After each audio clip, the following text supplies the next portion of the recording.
Madzulo abwino nthawi ya nkhani ndipo muli ndine Ronald Mpaso poyamba nayi mitu yake. Ofesi ya mtsogoleri wa dziko lino ndi nduna zake yati boma sililipiranso renti bungwe la Malawi Electoral Commission ku maofesi ake aku Lilongwe. Boma lati lichilimika pofuna kupewa nthenda ya Ebola. Ndipo munkhani zina apolisi anaphulitsa utsi okhetsa misozi pa chipwirikiti chimene chinabuka pa msika wa Wakawaka mu mzinda wa Lilongwe. Ndi zimenezi ndi zina zambiri tiyeni tikhalire limodzi.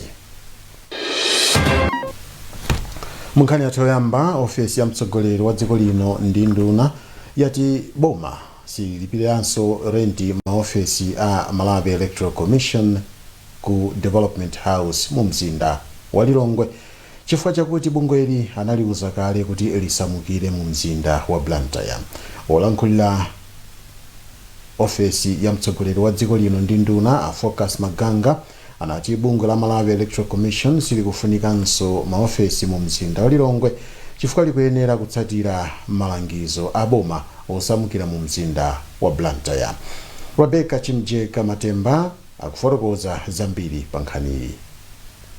Mneneri ku OPC Focus Maganga wati boma silipitiriza kulipira renti ya bungwe lina lomwe likuyembekezeka kulowa nyumbayi, ndipo anatsindika kuti kusamuka kwa ofesi ya meki sikukukhudza ufulu wa meki ogwira ntchito paokha. Koma mmodzi wa anthu omwe amayankhulapo pa nkhani za ndale ati zomwe zikuchitika sizikugwirizana ndi malamulo a dziko lino. Ndoti ngati Malawi tisazitenge nkhani izizi ngati ndizopweka. Ma executive order tionesese kuti ma constitutional bodies amene ayenera kukhala kuti akhale independent, ka Human Rights Commission, Ombudsperson, awawa soti aziyendera ma executive order ndikuti independence yawo ikhala kuti ili pa chiopsezo. Chomaliza ndikhoza kunenanso kuti ngakhale maganizo omanena kuti ayi mabungwe aboma akhale kuti aliyena ku Blantyre ena ku Lilongwe, nanga anthu akumzuzu alibe ufulu umene ngati Malawi kuti ifeso tifuna kuti Macrisis akhale kunzuzu, nanga anthu akuchitipa. Ndikhulupirira kuti maganizo akayendesedwe kaboma ngati amenewa mwina sangatithandize kwenikweni. Padakali pano eni nyumba yomwe ofesi ya meki imakhala ya Capital Development Limited kudzera mbungwe la mpiko alamula meki kuti ichoke nyumbayo chifukwa silinayankhe pempho la mgwirizano wa renti lomwe linatha pa 10 Meyi chaka chino. Kalatayo yati bungwe la meki likuyenera kupereka nyumbayo pofika pa 21 Meyi. Koma oyankhulako pandale a Joseph Chunga ananena izi. Pakadali pano mneneri wa bungwe la meki Sangwani Mwafulirwa wati sakudziwa za china chilichonse chomwe chikuchitika pa nkhaniyi. Boma lati likuchilimika pofuna kupewa nthenda ya Ebola, ngakhale kuti nthendayi padakali pano sinafike mdziko muno koma yabuka maiko oyandikana ndi dziko lino. Posachedwa pa bungwe la World Health Organization idalengeza kuti nthenda ya Ebola tsopano ndi mliri komanso chiopsezo pakati pa maiko kutsatira kufala kwake maiko a Democratic Republic of Congo ndi Uganda. Mukalata imene unduna za umoyo watulutsa msabatayi, mlembi wa mundunawu Dan Namarika wati mwazina dziko lino lakhwimitsa chitetezo chake komanso wati mwazina dziko lino la khwimitsa ntchito yoyeza anthu komanso malo okwera ndege ochitira maphunziro komanso ogwira ntchito za umoyo ndi kafukufuku pofuna kuti nthendayi isalowe mdziko muno. Apa Namarika alimbikitsa anthu mdziko muno kuti akhale osamalitsa ndipo achilimike potsatira ndondomeko zopewera nthendayi monga ukhondo komanso azithamangira kuchipatala akaona zizindikiro zodabwitsa pa matupi awo. Malinga ndi bungwe la African Centers for Disease Control and Prevention, pofika kumapeto kwa sabata yatha vanthu okwana 336 anali akuaganizira kuti ayindika chirombo kuyambitsa nthendayi ndipo pena okwana 87 anali atafa mdziko la Democratic Republic of Congo. Chipwirikiti chinabuka pa msika wa Solomon umene umadziwika kuti wakawaka ku area 36 mu mzinda wa Lilongwe kutsatira utsi okhetsa misozi umene apolisi anaphulitsa kwa ochita malonda amene akhala akuchita malonda wawo pamalowa. Izi zinachititsa kuti msewu wa M1 autseke chifukwa cha zionetsero zimene amalondawa amachita posakondwa ndi kuti nyumba komanso malo awo ochitiramo malonda anawagwetsa. Konsolo ya mzinda wa Lilongwe ndi imene inagwetsa msikawu pakati pa usiku potsatira kutha kwa nthawi imene inauza anthuwa kuti achoke pamalowa. Zambiri mulipotili la Mercy Matonga. Wapampando wa msikawo Amloleni Mangolomera anati akukhulupirira kuti zachitikazi ndikamba kazifukwa zimene mwini msikawo ali nazo ndiye akuluakulu ena aboma. Iwo anati ndokhumudwa kuti anthuwa azaphwasula msikawo pomwe ochita malonda mu msikawo sanadziwitsidwe kuti achotse malonda awo. Lero tikunena kuti akuti tichoke msika muno tipite msika omwe wa anthuso omwe anasongerana ndikupanga tsika umene agangata awo abambo awo ali ndi malo umene gongo apanga mashopu. Ne mashopuwo tikati tionesese mmene mutalowa mkati muoneno atolangani. Mulibe shopu ina aliyonse mumu aliyesa magulisa tembato, ena magulisa mabiringanyo, ena magulisa sabola, ena magulisa terere, ena magulisa zosaenda kuti tikaike mushopu. Koma lero akuti tiyeni kushopu kuja titati muone mwe mashopu onsewo anagulagula mulibe malo kuti anangakhalemo. Ndiye lero umepeka kuti amalawi akuvutika chifukwa cha munthu mmodzi chonena kuti iye kuti ali pawa kuti kapena ali pampando. Zimene zimakhala zopesa chisoni kwambiri dziko la Malawi. Ndipo poyankhapo mkulu wa mzinda wa Lilongwe ya Clement Istanbul anati mwini msikawo anapatsidwa chikalata choletsa kuti anthu asiye kuchita malonda mu msikawo. Msika wa Wakawaka omwenso umadziwika kuti Solomon uli mu mzinda wa Lilongwe mbalimbali mwa msewu wa M1 ku area 36.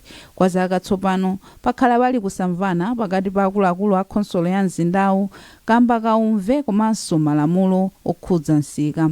Mu 2023 konsolo ya Lilongwe inatseka msikawo kamba kaumve pa nthawi yomwe kolera anabuka mdziko muno. Ndipo chaka chino konsolo inalamula kuti msikawo itsekedwe ndipo anthu amene amachita malonda mu msikawo akayambe kuyala malonda awo kumalo omwe boma linakonza omwe ali ku bypass.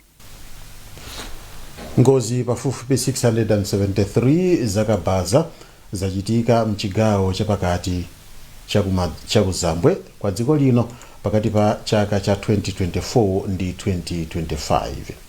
Izi zadziwika pamapeto pa maphunziro amene anakhudza atsogoleri a bungwe la Malawi Coalition for Kabaza Stakeholders Association amene anachitikira ku area 3 amene achitikira kulikulu la polisi mchigawo chapakati chakuzambwe ku area 3 mu mzinda wa Lilongwe. Jime Chazama walemba ripotili limene akuwerenga Grace Makawa. Komisionala wa polisi mchigawo chapakati chakumadzulo Mavuto Mbobo wati ngozi zambiri zimakhuza oyendetsa njinga omwe akulephera kutsatira malamulo apansewu. Ambobo ati ambiri amachita bizinesi popanda malaisensi kapena insurance zomwe zimapangitsa kuti chipukuta misozi chikhale chovuta pakachitika ngozi. Tikapita ku Central Hospital tikapeza wodi ya anthu anjinga ovulala anjinga okhawa. Ndiponso tikayang'ana nkhani ya marobalesi mu region muno amene wakuthandizira kwambiri ndi amene akumatenga ukuba kumapita nawo kokuba nkukatenga sonkukasiya komwe akuchokera. Ndiye tinawuzanso kuti akakhala ndi ripoti la ngozi azitiwuzako, akakhalanso ndi ripoti lokuti anthu ena anthu chifukwa amene ndi amadziwa kwambiri anthu omwe akumaphanzawo. Ndiponso vuto ndilokuti ambiriso akabaza akumachita operate usiku of which ndi amene sakumaphedwaso kwambiri kuwalanda njinga zawozo. Wapampando wa bungwe la makokasa mdziko muno Moses Michael Malubu wati maphunzirowa athandiza akuluakulu a bungweli kupeza upangiri wa utsogoleri komanso kuzindikira za malamulo okhuza chitetezo cha pansewu. Ndikukhulupirira kuti zonse zimene zakambidwa mmene muja zonse zimene aphunzira zokhuza ndi amene angapangire udindo wawo komanso tinali ndi mwayi tasankha ma new leadership ya nyuwani imene ziyang'anira Central Region and imene ikukhala ithandizirenso kwambiri kuti mwina zimene amva mmene mujamo zikhale kuti ziyende kwambiri pa Central Region pano and mwambo umeneyo ndoti ukupitirira ku chigawo chakumwera chakuvuma komanso chakumpoto cholinga chokuti tithandize kuti mwina nkhani yakabaza imene tunena kuti anthu akabaza akufa akuvulala kuti mwina ikhale ngati history. Mayendedwe apanjinga za moto komanso akapalasa ndi mayendedwe otsika mtengo mdziko muno koma amakumana ndi mavuto monga ngozi zambiri.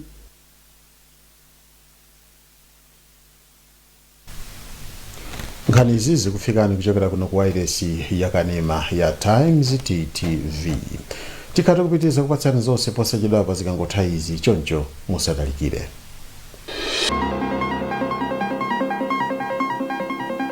Okay, changu mama tizipita changu tieni. Chani sivini.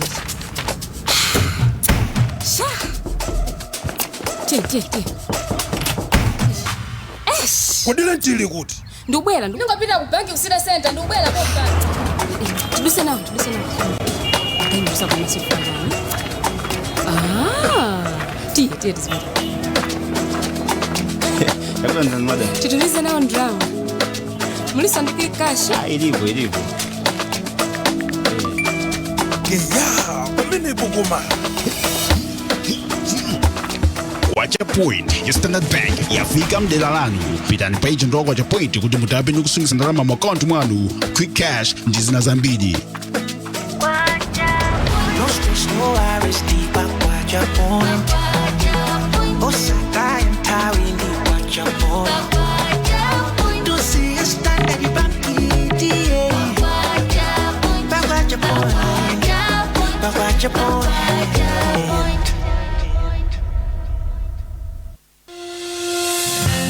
Pixas Agriculture akudziwitsanso alimi onse amtedza kuti kalembera wa onse ofuna kugulitsa mtedza anayamba mu February ndipo atha mu May 2026. Ndipo ubwino ndi phindu lake ndi uwu: mwayi wopeza msika odalirika, mwayi wogulitsa mtedza kudzera mu njira za chilungamo, simulipira kena kalikonse pogulitsa mtedza monga posisa mgalimoto komanso poyeza pasikelo, komanso kupeza mwayi olima pa mgwirizano. Kugula mtedza osaswa kapena tinene kuti wa makoko kuyamba mu mwezi wa May 2026 mpaka September 2026, ndipo zakugulani pa mtengo wabwino kwambiri kupyola mtengo omwe boma linakhazikitsa. Ngati mukufuna kulembetsa kapena kudziwa zambiri zokhuzana ndi kugulitsa mtedza, apeze na Pixas ku madera awa: Kanengo ku Lilongwe, Kapili ku Mchinji, Mpale ku Matisi, Lisandwa komanso Chilanga ku Kasungu, kwa Luwinga ku Mzuzu komanso Mbalachanda ku Mzimba.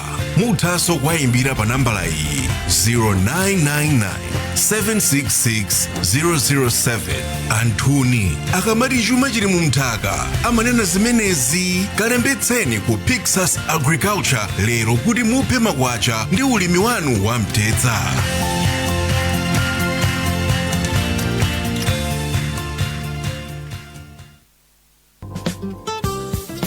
Check out this limited month-end offer from Melaka Products. Get your home sparkling clean for less money this month-end. Melaka Products are offering an exclusive month-end combo that helps you to save a whopping 22,000 kwacha on your essential cleaning supplies. The amazing combo includes 5 750 milliliter bottles of dishwash liquid, 2 5-liter bottles of tile cleaner, 1 5-liter bottle of liquid soap, a 1 kg jar of pine gel, and 1 5-liter bottle of toilet cleaner. All this at the giveaway combo price of 122,000 kwacha. Save 22,000 kwacha. Melaka Products shop is situated in Golden Peacock Hotel, Blantyre, just next to the reception. We also deliver nationwide on request. For more info, call 0996 165 893. Hurry while stocks last. takulandirani imene tikupitiriza kupatsirani nkhanizi. Mabungwe ena boma apempha kuti pakhale kufananizidwa kwa malipiro ndi maudindo kwa anthu amene amagwira ntchito maofesi wawo.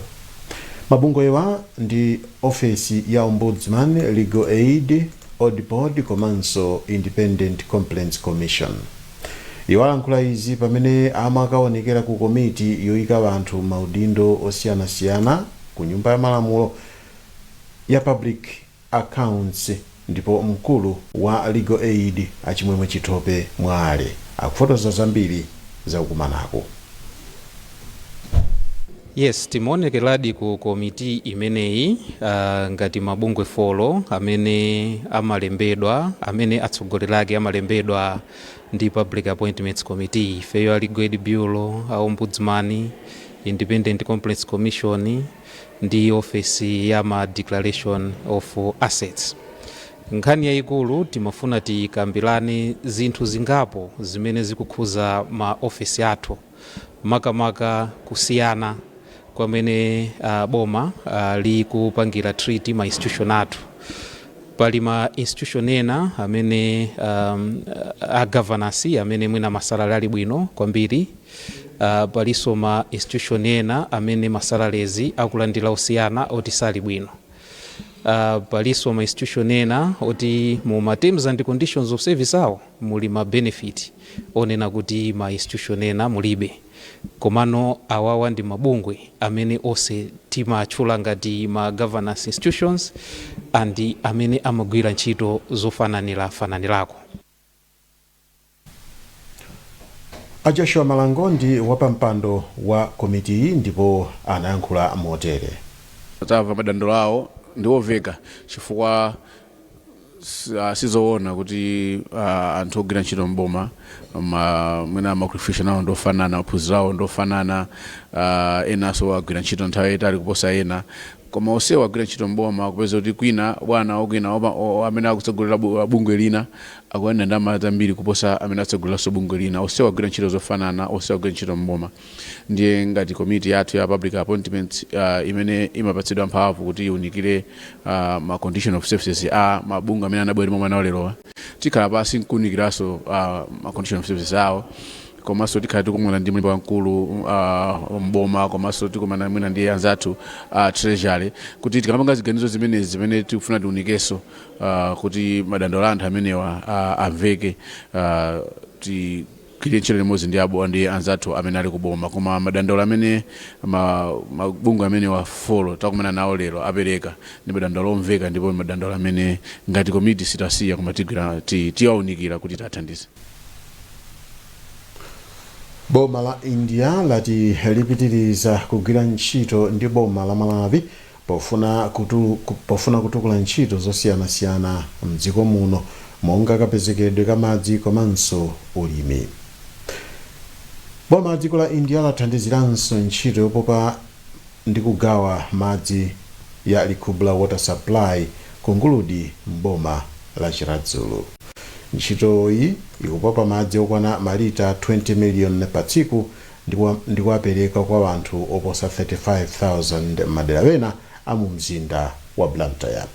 Kazembe wa dziko la India kuno ku Malawi Amararam Guja anayendera ntchito iyi ndipo anati ndi okhutira ndi kusintha kumene ndondomekoyi ikubweretsera wanthu. Mkulu wa Blantyre Water Board Yeremia Chihana anayamikira boma la India chifukwa cha kuthandizira ntchitoyi. Malo awa ndi malo ofunikira kwambiri. Madalira aleshire ivo mazi kuti abwere ku Blantyre kumaononga ndalama zambiri chifukwa cha kumapeza mtunda amene kuku mtunda wake ndi ochepa. Komanso malo amene kuchokera ku Shelivo tikanira kufikako kulimbe bango mpingo kuti tikakothekera kuti tifike ku Blantyre. Nthawi inoyo 20 million liters siokwanira tifikise bango yonse limbe ndi kumpingo. Komanso mazi akupangana rasho nthawi zina sitikwanisa 20 million kunenge 25 million. Panopo tili tapangana kuzata zoti atithandize mapanga financial plan koma kuti project yambike itengera ku nthawi koma kuganizira kuti tichite extend mpaka ku Oliva mazi amene azipita ku Blantyre achulukireni.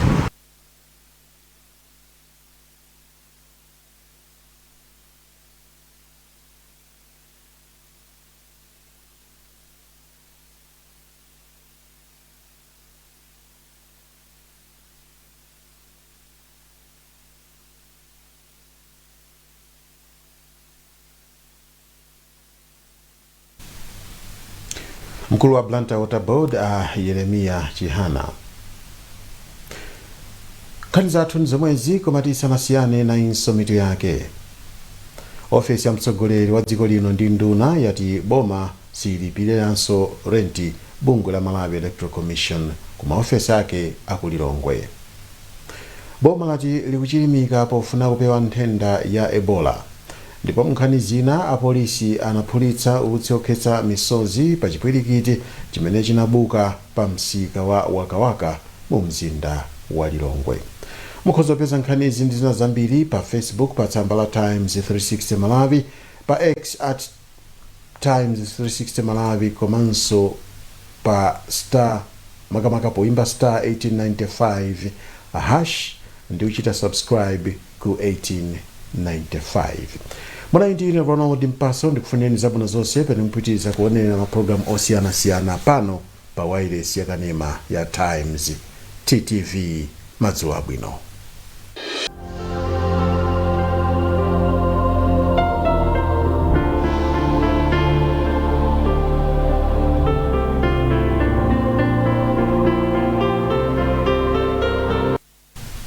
Ndine Sambanda Junior ndi mmene nyengo ikhalire usiku uno ndi mmawa.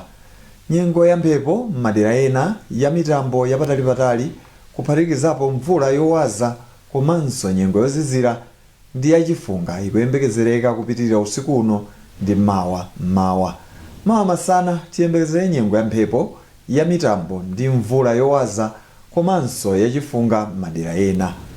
Chenjezo: mphepo ya mphamvu yamwera ipitirira kuomba pa nyanja ya Malawi ndi nyanja zina kupitirira liwiro la 40 km/h. Ndi onse ogwiritsa ntchito nyanjazi awachenjezedwa kukhala osamala pofuna kupewa ngozi. Tsono tiye tione mmene kutenthere komanso kuzizirira. Tiyambe ndi kwa Ngabu. Kwa Ngabu 20 degrees Celsius kufikira 27 degrees Celsius, pamene ku Blantyre 15 degrees Celsius kufikira 23 degrees Celsius, ku Lilongwe 12 degrees Celsius kufikira 25 degrees Celsius, ku Mangochi 20 degrees Celsius kufikira 28 degrees Celsius. Timalize ndi ku Mzuzu 13 degrees Celsius kufikira 23 degrees Celsius. Mphepo ikuomba kuchokera kumwera chakumvuma. La Mulungu nyengo ya mphepo ndi mitambo yapatali komanso mvula yowaza m'madera ena. Tsono tiye tisirize ndi mmene dzuwa litulukire komanso kulowa. Tiyamba ndi ku Mzuzu dzuwa lizatuluka 6 minutes to 6 ndi kulowa 26 minutes past 5, pamene ku Lilongwe dzuwa lizatuluka 1 minute to 6 ndi kulowa 23 minutes past 5. Timalize ndi kukabula ku Blantyre, kumeneko dzuwa lizatuluka 3 minutes to 6 ndi kulowa 5:15. Za nyengo ndi zomwezi. Munali ndine Sambanda Junior. Usiku opambana.